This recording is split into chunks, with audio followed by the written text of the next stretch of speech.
Welcome to episode 3 of my unintentional podcast, In Conversation With. Today I'm talking to Lakota Queen Pin, Marti Burgess, where we discuss everything from people scaling the roof and climbing through the office windows, good times, club politics, the rise of drum and bass in Bristol, and feeling awkward at networking events.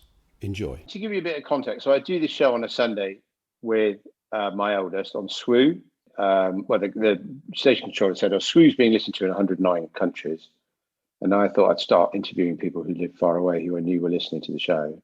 And the second person I interviewed was Martin Shields. I don't know if you remember Martin, but he was an old housemate of mine. And he did the door at One Love for a bit and other bits and pieces. So we chatted for an hour. And I just thought I'd put the whole thing up on SoundCloud. And then it sort of escalated from there. And then I spoke to Mr. Wilkie. So I figured people really want to hear from Mr. Wilkie because he's not big on social media. No one really knows what he's up to. Yeah. And it was really good response on that, and then I thought I'd just keep going. So now I'm speaking to you. I'm hopefully lining something up with Mike Shaw.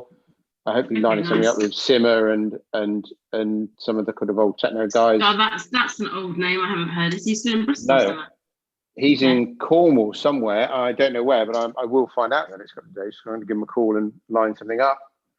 And it's really just we've kind of reached an age where we like a bit of nostalgia, but it's nice to talk about it rather than look at the pictures maybe as well. So yeah, definitely. And it gets what's happening. I've just hurt myself as well. Look.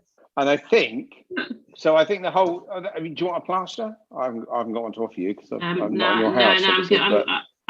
I'm good. I can't even work out how I did that. I think it was just going. I don't even know how I did it, but anyway, it's all right. Don't worry. You sound. That's all right. No, I'm concerned. That's all. That's fine. So look, we all experience the same thing. This is my spiel, basically. We all experience the same thing, but we all have unique perspectives, and all our, in terms of saying that Ian and I, our unique perspectives are based on maybe the music we're into or whatever. But I think there's a far greater story to tell in terms of unique perspectives, maybe based on gender and ethnicity as well as all the other stuff, the kind of surface stuff. And since you were a key protagonist in what I would loosely call my story or my perspective of it all, it made sense for me to get in touch with you and find out. No, I don't mind. It seems like it's quite, it'd be just a nice chat, won't it? Yeah, exactly. No, it's okay. It's kind of, it's one of those things, isn't it? It is what it is, isn't it? And it was what it was. It was what it was, definitely. yeah. So I don't generally, I'm not really that fussy about stuff like that because I think I just think the older you get, the less of a crap you give about whatever's happened, and I don't know. There's not much I worry about on that front. Well, I mean, I can't think of a single shock horror story that involves you actually. So I think you managed to keep it fairly together. There might be one or two, but I genuinely can't really remember any. Whereas obviously with some of the other characters, I can remember quite a few. I think we were quite sensible, weren't we? I think we were quite sensible, relatively speaking. And I think there were times of being non-sensible, but I think generally they weren't happening inside the club. Yeah, exactly. Anyway. So how did you get into it all? Because obviously, I mean, I loosely know about the history of Moon Club and Tropics and Tropics. You starting it? Is this the official? Is the official? Yeah, thing? So we'll sort of start here-ish. Yeah, so obviously my parents ran the Tropic Club, and then I remember the week before I just finished my exams the week before Lakota Open. Bentley said, "Do you and we'd been coming down. All my big group of friends had been coming down to Bristol, pretty much throughout uni." Bentley said, "We just all graduated or just finished our study exams," and he said, "Can you come and work? We haven't got enough staff." So we all trotted down 2 carloads of us. So the opening night of Lakota, and I had not been involved in it, and we all rocked up and we all worked around the bars. And it was absolutely manic. I remember just before it opened, they realised that they didn't have any bottle openers. So somebody legged it to some shop around the corner to get bottle openers. But that was my first experience of actually going in the building, because I'd only ever been to the Moon Club once. And when I got there, the time I went before, the doorman, I turned up and I was a bit tipsy, and I said to them, my parents own the Tropic Club. Can I get in? And he said to me, you can come in, but you have to pay double. So that was kind of the relationship between the Tropic Club and the Moon Club. So I'd never really been to the Moon Club. I know lots of it. I was away mostly, but I'd only ever been there that once, and it wasn't a very busy night, so I didn't really have much experience. So the opening night of Lakota was the first time I'd ever been in there, and it was just blew my mind. It was so I just got involved, started booking the hack, because I don't know if you remember when Lakota opened, it was cooker on the Saturday and then odd people doing the Friday night. And what I managed to convince George was that he ought to do stuff in-house, because I kind of saw that was happening. That shift was happening in London, because the model of promoter and nightclub and that sort of fractious relationship, I managed to convince George that was the future, was to start doing their own stuff.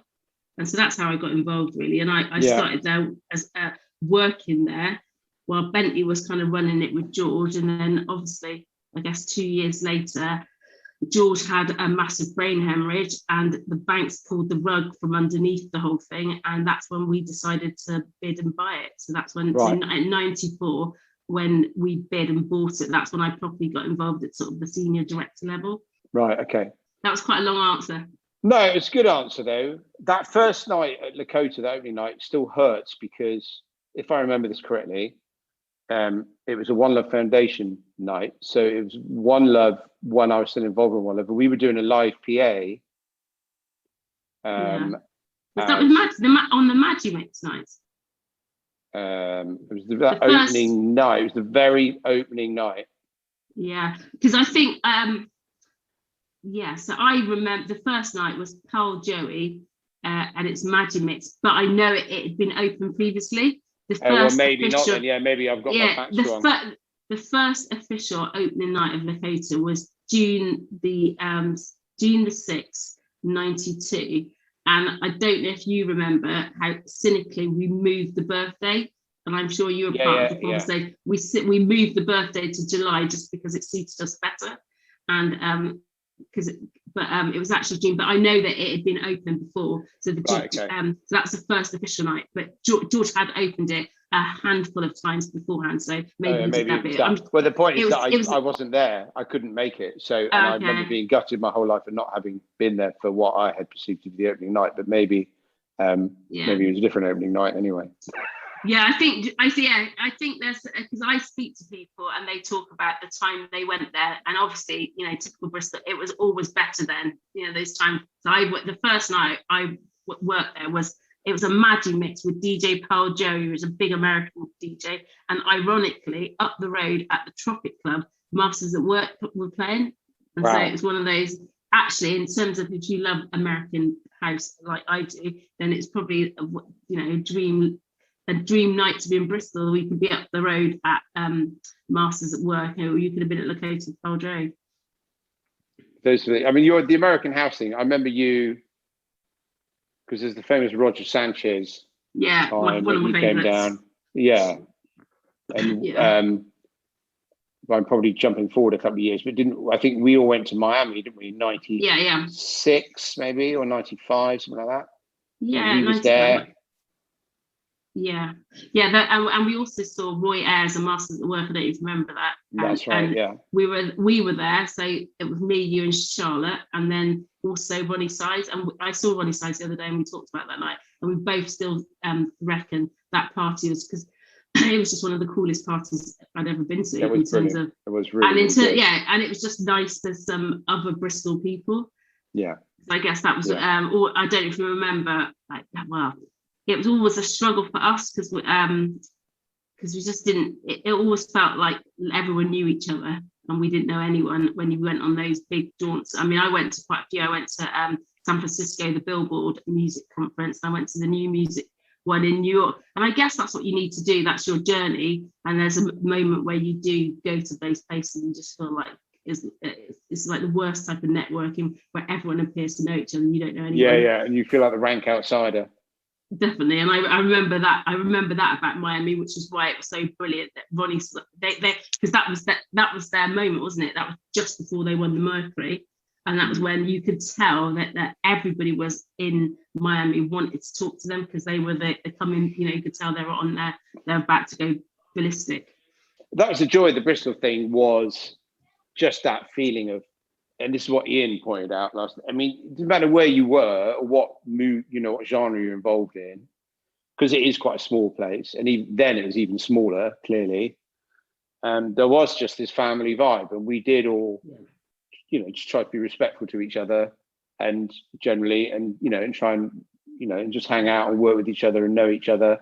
And we all, you had the American house thing that you were really, really keen on, and obviously then there's the drum and bass thing kind of emerging. There's the techno thing coming from the other angle.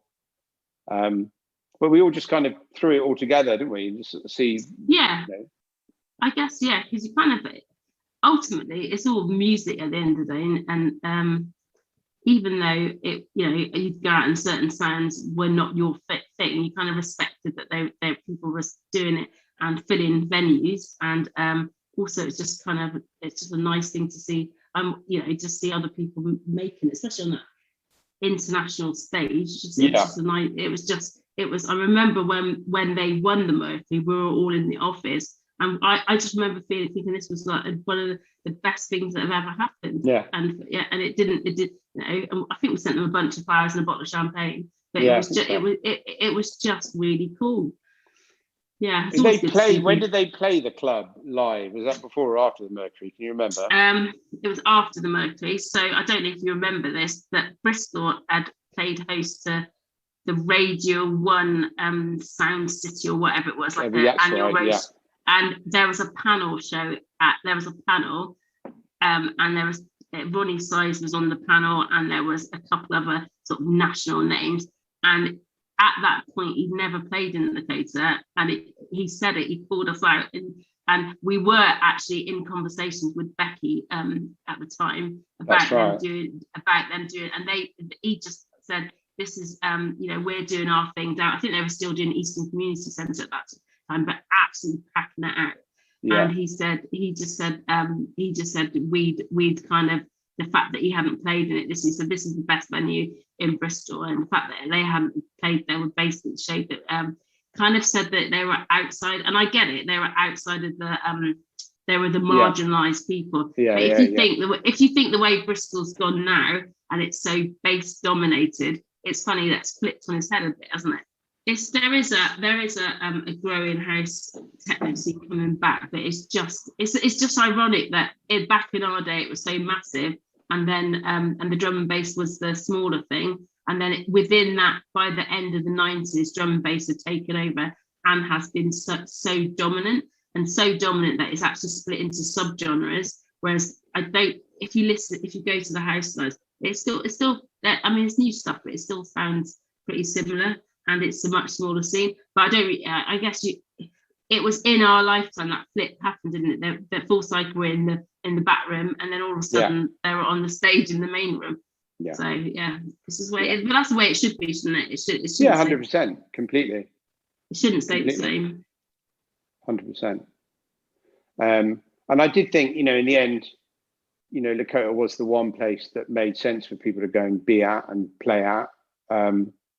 We did bring some of those. There's a De La Soul night, wasn't there, as well? Yeah, that was huge. That was ridiculous, wasn't it? That was ridiculous. But I think that was one of the nights where I remember rushing into the box office and just going, "Stop letting people in! It's too many people. There's too many people." But that era, we absolutely nailed it in terms of we were open nearly every night of the week. And you could look back on some of those old flyers. You had the Tuesday, you had the Sharp thing, then we had a live thing on a Wednesday, and then I don't know, something like Lick or Divine on the Thursday. Then the Friday was a Temptation, and Saturday was either one of Revolution or one of the different iterations on Saturday. There's not many clubs that could do that now. It's difficult to do that sort, and especially that sort of where most of the nights across the week were packed out, and sometimes some people would have gone to every single one. Yeah, there were those. Because I think a lot of people went for the club. Yeah, that's it. The experience in the club, And it was easy to take it for granted, I think, when we were there sometimes, but from a kind of, from a you look back on that. You look back on that moment, and I mean, it's that thing where you kind of, I mean, it is what it is. Like you said before, it was what it was. But actually, you kind of wish you enjoyed it more. Yeah. Sometimes you're running around like a loon, and you're kind of stressing out about the little things, and then that moment's gone, and then you're an older person, and then you suddenly realize, God, I wish I'd taken the time to stop and think, this is fucking brilliant. Excuse my French. Yeah. 100%. But I just remember being really stressed out most of the well, time. This is the thing, because you're stood there on the balcony or on the stairs watching it all, and then you got, I've got to do this, and this is happening, and this, I don't know, whatever. There's always a something, million and you're not. People are coming up to you. All sorts of people are coming up. Can you sort me out with a beer? Can you do this? Can you do that? Yeah. And you are the person, and that is that side of it is, I absolutely don't miss that side of it. It was just, I guess you'd like to go back and be a fly on the wall, and just have whisper in my own ear, then just enjoy yourself and stop stressing, or stop hiding in your office. I spent a lot of time absolutely hiding in the door office. shut in the office, just like I mean, you used to do the same as listening well. to the filing cabinets rattle. And we just shut the door and be like, oh my God, what's going on? And then like feeling like you're having to get the courage to go downstairs. I wish I could go back and just maybe spend more time just like enjoying it. But you can't go back, can you? Well, I think you're quite similar to me. That we're probably quite insular. Don't necessarily like large groups of people, which is a kind of odd. I like large groups of people, but I know if I know all of them and they all know what I like and what I don't like. Yeah. That's why I do like I like a good old kitchen rave in my house when it's just people I know. Then you can just relax. You can relax then, can't you? Yeah. It's true. It is true though, isn't it? Especially in the nightclub setting, because there's always just something going on. There's something mad going on. And even when I go to Lakota now, I mean, obviously not now at the Lakota Gardens, which I absolutely love, and I think it's such a nice thing to do, because it's really it's stress-free, it's really it's well run. The team who run it are brilliant, and I just go there, I get the music I want, I sit down, it's not packed, whereas and that you're not dealing with the level of stress of running Lakota. So when I go to Lakota, I just do find it quite stressful, and it's kind of, I don't know if it brings back some PTSD when in there, but you just think about because there's always somebody who is in need of you think, gosh, that person, they don't look very well, and it brings back all those old fears. Why you just it's just so much going on. There was, and there were so many levels, because then there was the whole basement level with everyone in it, Rich and everybody, doing all the organizational stuff. Remember that? And and then that box office, which was bananas, with you need to have at least 5 people in it, and it was about the size of a broom cupboard. Probably was a broom cupboard at some point. And then trying to get people not to stand on the stairs and not to stand in the emergency exits, and and just all sorts going on. I don't remember the box office. It quite often had my gran in it, so that's right. Yeah. She used the eyes and ears of the box office, or she'd do the clicker outside. That side of it. So I always, whenever I'm in that, the box office is not used as a box office anymore. It is now just used as I guess it's the engine of the nighttime operation. In that, one of the stations in there, and there's somebody always in there doing stuff, but it's not the box office anymore. But was. It still feels like that's the engine. In fact, I was there with Bentley today. We were walking around the building, making a note of everything we need to do to get open. And it was quite funny to box office. So for nearly 30 years, that box office has been played. That tiny broom cupboard has played an important part in my life. Definitely.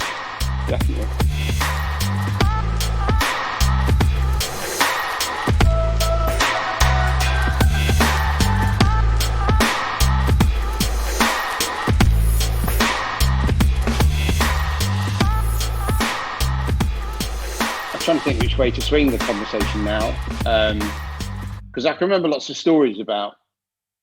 Funny enough, things I remember, a lot of things I remember, the really grim things that happened, and I'm not sure I particularly want to dwell on them. But there's some. Justin Robertson was playing, and someone threw themselves off the balcony. Do you remember that? No, I don't remember that, but I do remember. I don't know which night it was, but somebody thought they could fly. It was somebody from Wales, and they jumped. That might be the one, wasn't it? And they sort of just on that balcony bit, and yeah. I mean, God, over the years we've had some. We had a mad incident the other day. It just happens. People just. So we had somebody who was thrown out the other day, and they decided to get back in. You know, I don't know if you've been to Lakota Gardens, but it's the old Coroner's Court and the Lakota car park. Yeah. So somebody decided to. They kind of tried to scale back in, but the back of the fence is these old-fashioned, and they've got spikes at the top. So they basically spiked themselves and then ran off. You know. I mean, yeah, we had, I don't know if you remember this one, we were sat in what was my office, because my office was to join Audrey's office, and we were sat there one night. It was Sasha, it was definitely Sasha, I remember that. Somebody had climbed up the window. Do you remember, just knocked on the window? I don't know if you were there. And we opened the window, and they literally scaled the whole building, no concern for their own safety. And Audrey, just because Audrey didn't, I don't know if you remember Audrey, but she was pretty. Yeah, she didn't suffer fools lightly. She just got the security to come up. We had the internal phone system. She called down to the box office, got the security to come up and throw this person out. Certainly, when I was there, and it might still be the same now, is just the family feel. So your parents, obviously, and you and Bentley, and then a lot of the security. Kind of relations of yours, who were cousins, weren't there, and friends and people who worked. Yeah. I can't remember what everyone was called now, but there was the real feel that everybody stuck together, and people weren't just being hired in for, you know, and I mean, it's obviously changed because people get old, but there's still a strong vein of people who've got you. You know, they've got your back because you're either related to them or they know you and they respect you, and that there's an element of, I'd say, love involved. You know, people who just look up, they've looked after us.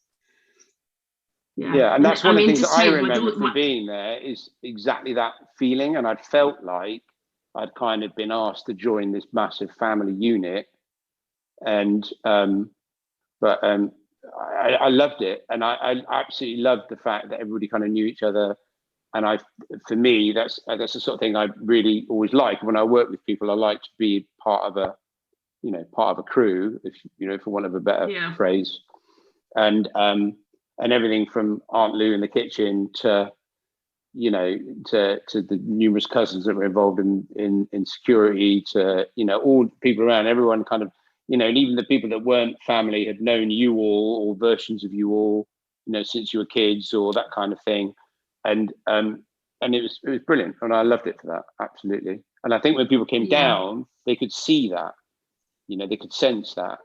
And when I was talking to Danny Rampling, or when I'm talking to who else I spoke to around that time, Gordon Kay, he was a regular, wasn't he? And they could see that, and they could sense that, and especially after the fallout, the kind of Hugo Martin thing, where there was a lot of bad vibes in the industry with DJs around the club. I think as soon as they came back, they could see that there was just this sort of family feel there.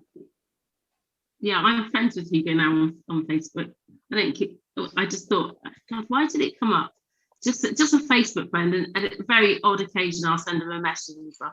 Because you just grow up, don't you? Because that was quite a bad time. I mean, I've bumped into him quite a lot after that. I think I bumped into him in Miami. I think a couple of years after that. He went off and worked for Concord and that kind of thing to me, I think. Yeah.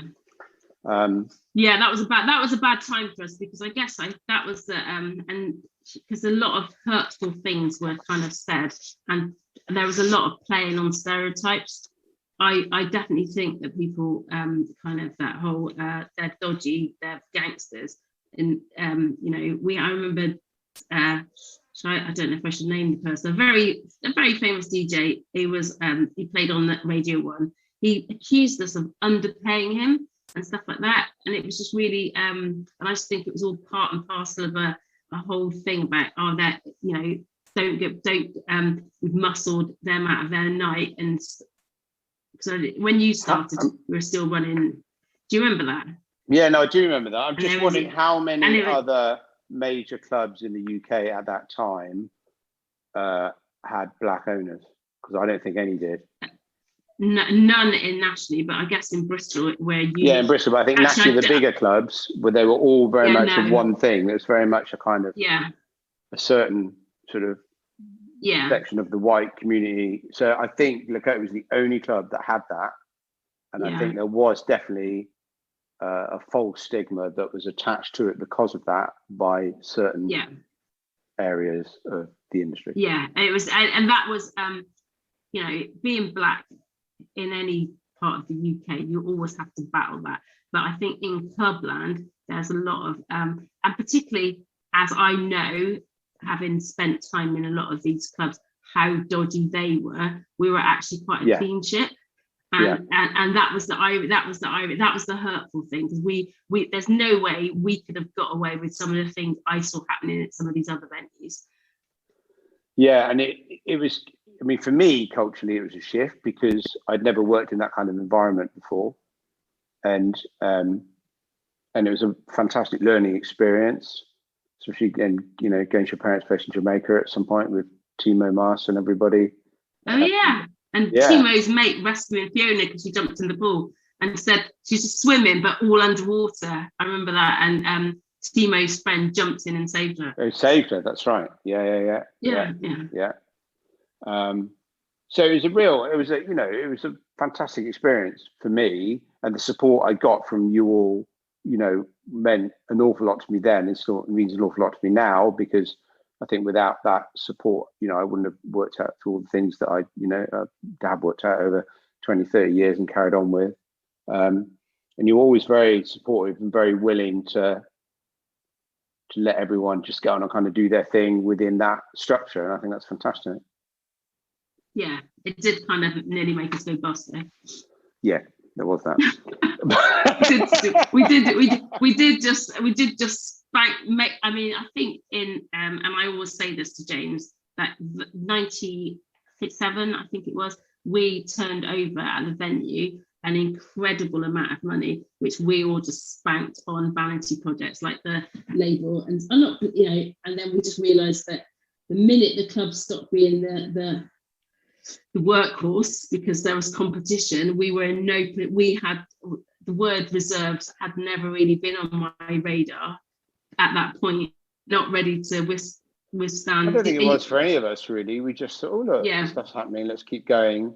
And obviously the label thing is exactly what did set me up, because it's what I was kind of doing alongside, well, even before Shimmy, I was doing label stuff, and I found that fascinating. And that's exactly what, did sort of help me out. And and even when we went to do Shimmy at Tropics on the Wednesdays, there was still that kind of sort of family feel vibe, and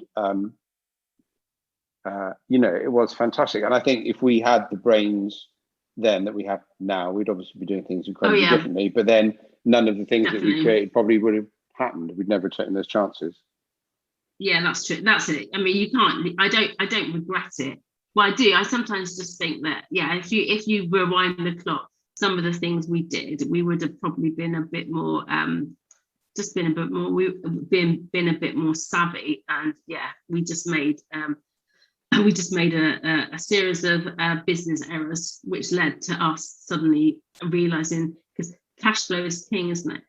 And that's the thing. What you do, because when you're just used to loads of cash coming through, you're not really prepared for the moment the cash doesn't stop coming through, and then it was just like panic. What do we do? And that. So I mean, 97 was like the sort of fifth birthday year, wasn't it? And that fifth birthday weekend was insane and fantastic. It was insane. It was insane. The whole thing. If you, I mean, as I said, I get you go through. So clearing mum and dad's house out. We've got, it's like a time capsule of, I mean, Brent went through it the other day, of about, I don't know, 8 massive big plastic boxes of all of those mixed mags and DJ magazines, but it's really just a time capsule from about 94 to about 98, because it was all the stuff I don't even remember. I was quite anal with the way I kept everything, and I boxed in all the magazines of every magazine that has a mention of Lakota that era. I used to save it, and so I wish I'd done that. We went through.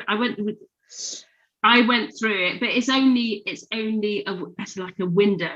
It's got nothing really going on afterwards, and then it's just that era when and yeah, it's incredible to look. I mean, you go through some of the magazines. It's even looking through some of the really awful. I don't know if you remember that awful mixed mag advert we did where it was just terrible. Do you remember? I don't know. And I even got that one. It's just got an awful picture, and it just like the kind of I think Subvision did it anyway. It was just really bad, but it's got all of those, and all of those. It just brought back all the memories. It was. We were doing good stuff. It was good. It was yeah. So I don't. You look back on it and just think, yeah, that was pretty. It would stand up. Some of the lineups would stand. You'd know they'd pack a venue now. Yeah, definitely. And I think that was what I think. You know, when there's certain points in your life where you just kind of have a good group of people around you. It was just that, wasn't it? It was good. Yeah. I mean, and for the most part, apart from sort of Monday, sort of Tuesday, sort of where we're all feeling a bit low after the weekend high. Apart from that, we had quite a good time. We had a great time. Had a fantastic time. No, I think about it always really fondly, and you know, and I think there was an expectation that when you know we all parted company, that maybe that I would kind of be there to badmouth you, or that I would be there to be negative, but I've never happened, because I've just genuinely see it as a phenomenal time and an experience in my life, and as a way of learning so much. And I think a lot of that probably comes from that systemic racism again, because I think people felt, it's just a feeling. I think people felt that, you know, I would come out of it and go, oh, well, you know, I don't know what they're doing, or, you know, but I have no qualms with any of it. You know, things were quite abstract sometimes in terms of the way the business was run, but I wasn't a businessman at the time and didn't really care either. So, you know, it was, you know, it was a phenomenal time. Yeah, I think clubs always have. I just think you could. I try not to fall out with anyone. As I said, even Hugo and Martin, it was actually quite nice to get back in contact with Hugo, because even within that relationship, which ended very badly, there were still some good moments. And if that they are part of Lakota's journey, like you were. I mean, and I have been, and other people have come along, and I just try not to fall out with anyone, because something like Lakota, hopefully it will go on for a long time, and it will and there'll be other people involved. I mean, it's like we've got a good team now. Points it's not been so good, but I just don't try not to fall out with people. And you're carrying on. We're exploring our options, and one of our options is, I mean, we've got options. We can move it somewhere else, so we could find another venue and do something else. And we've got the team we've got there now are quite savvy, and they're quite keen on continuing to run it. So we could stay at where we are as we are, or we could apply for we could look at doing something on the site which involves incorporating a venue, and we're just looking at the numbers around all of those options. So we're not decided really as yet, but I mean, you know how much we love it. I think that will give you a hint as to what route we're going to go down, because ultimately, you know, when you do something like Lakota, it just feels like all that pain has got to be worth it for something. It's got to be worth something, and it's got to be. I mean, like Saffron's working there at the moment. I'm not suggesting that I would burden them with running a nightclub, but you know, they've got affection for it. There's another generation of Burgesses or Wickses, and I just think it would be mad for it to go when actually still doing stuff and working. So yeah, I don't know what we're planning to do, but we are looking at all of those options. So Yeah, we'll of course. see. Yeah. No, you're right. And you have put so much time and effort, and I mean, it's got to Blood, be 30 sweat and years. tears. Blood, sweat, 30 years next year, isn't it? So 30 years in 92, yeah, Yeah. blood, sweat and tears, and a 100%. lot of each. Yeah. Definitely. Do you have to come back and do something, Leon? Well, I do want to come out and check it out, and I haven't been down to Lakota Gardens. No, that isn't true. I did go there once or something, but that was a while ago. But I just, I mean, it's just, it's lovely to just get the building. It's the sit down clubbing is very good.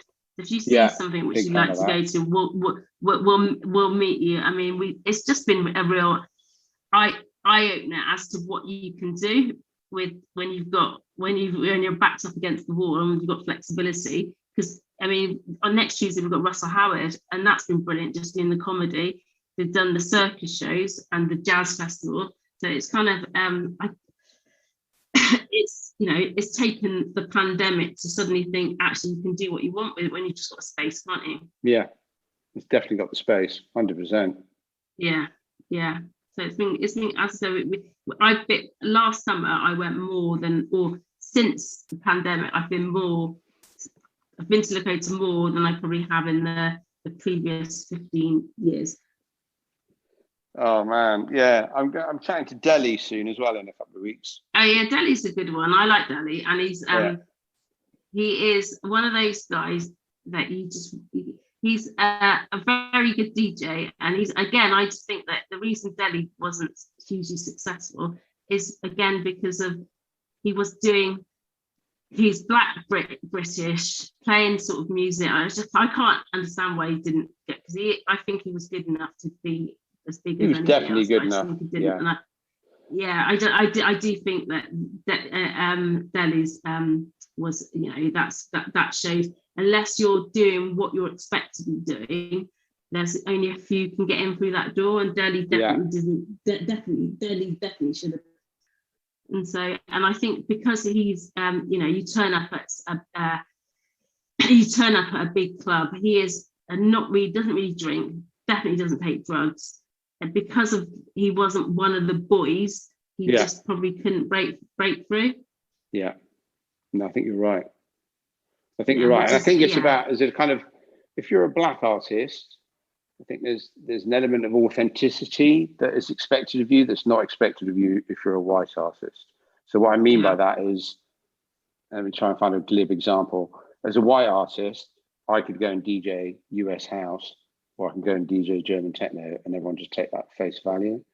As a black artist, if you're British and then you're on that US house thing, I think your authenticity is questioned in a way that doesn't happen if you're white. Yeah. And you see that in hip hop or massively in the UK. The UK hip hop thing didn't work until UK had invented its own form of hip hop. It couldn't emulate the American thing because of that. Whereas, with white hip hop groups, they kind of could in a way. I don't know, Stereo MCs or something like that. Stereo MCs could never have been black, for instance. I don't think they would ever have, they'd ever have been taken seriously. And I think there's that element of authenticity is connected so much to ethnicity. And I think that's what bit him in the end, Delhi, because I think had he been white and doing what he was doing, he'd be much bigger. And there were loads of deep, all the Hard Times guys, and all of those, like the sort of Elliot Eastwicks of the world, and what they were doing in ministry, people like Justin Burtman, CJ McIntosh, they could do it. And and I guess it's that connection, who you're connected to as well. And I think we did, going back to where we talked about, we struggled from being from Bristol with connections, and also we had to combat the Bristol stereotype. We were not doing trip hop. And so when you're from Bristol, you're kind of expected, you're put in your little box, aren't you? And then and at that point, house and techno were not associated with Bristol. So kind of it was like, oh yeah, Bristol, you're all about Massive Tech, you're all about Portishead. And actually we're like, I think you and I both used to go, oh God, no, that's not us. That's not us. That's the other Bristolian. That's the other Bristol. Yeah, that's not me. Yeah. No, exactly right. Exactly right. No. All right. Nice to see you. So just give us Thank a you shout very next much. week. Lovely to see you. Yeah. I'll send you everything, and then you can have a little listen to it before it goes up, and Yeah. hopefully All see you right. in a few days. All right. All right. Cheers. Bye. Thank you, lovely. Bye. Cheers. Bye. Bye.